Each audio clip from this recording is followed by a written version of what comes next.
কাক কমলা খায় না কেন এটা হলে গিয়ে দেখতে হবে। চক্করে আমি কি চক্কর দেখাবো? আমার ডিরেক্টর যেই চক্কর দেখায় ফেলছে, অন্য জায়গায় যাওয়া সম্ভব কিন্তু দে আর টু বিজি, ফেসবুক রিলস। চক্করে আমি কি চক্কর দেখাবো? আমার ডিরেক্টর যেই চক্কর দেখায় ফেলছে প্রমোশনে মোশাররফের শহর।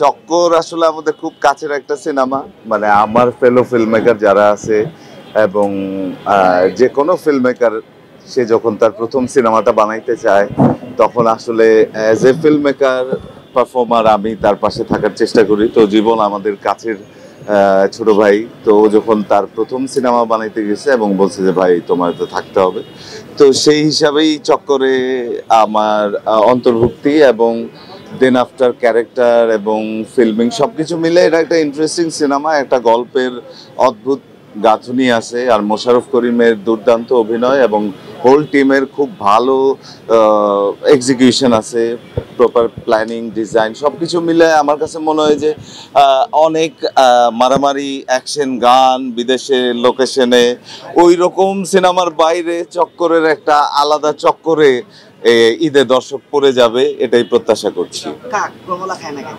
কাক কমলা খায় না কেন এটা হলে গিয়ে দেখতে হবে। চক্কর এটা তো আগে কয়ে দিলে হবে না। না, গানেই তো শুনলাম। গানের আবহাওয়াটা আসলে কিভাবে এটা মাথায় আসলো, বা যখন আপনারা পারফর্ম করেন সেখানকার কোনো মজার স্মৃতি আছে কিনা আপনি জানতে চাই। না, আমি এইটা আসলে আমরা যখন সিনেমার শুটিং করি তখন ধারাবাহিকভাবে এই গানের শ্যুটটা করতে পারি নাই। সিনেমার শুটিং এর অনেক পরে গিয়ে আমরা আসলে গানের শ্যুটটা করি এবং এইখানে যেই ভদ্রলোক গানটা করছেন কম্পোজিশন এবং শুটিং টুটিং মিলে ইন্টারেস্টিং ছিল। তখন প্রচুর শীত ছিল, আমরা সদরঘাটে এটার কাজ করছি। এইটা আসলে সব খোলাসা করা যাচ্ছে না। আপনার এই যে ঘুমায় ঘুমায় মার্ডার করার বিষয়টা আসলে কি, একটু ক্লিয়ার হতে চাই আজকে।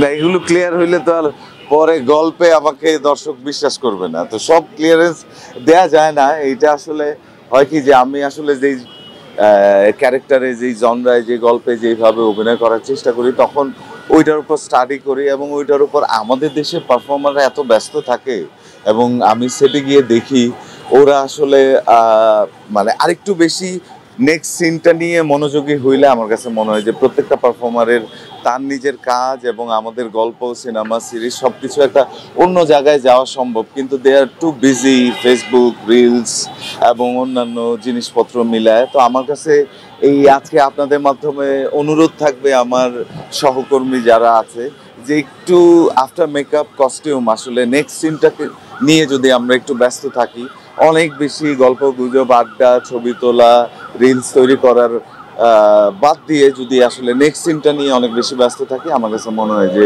সেইটা প্রত্যেকটা পারফর্মার এবং গল্প সিরিজকে অনেক বেশি হেল্প করবে।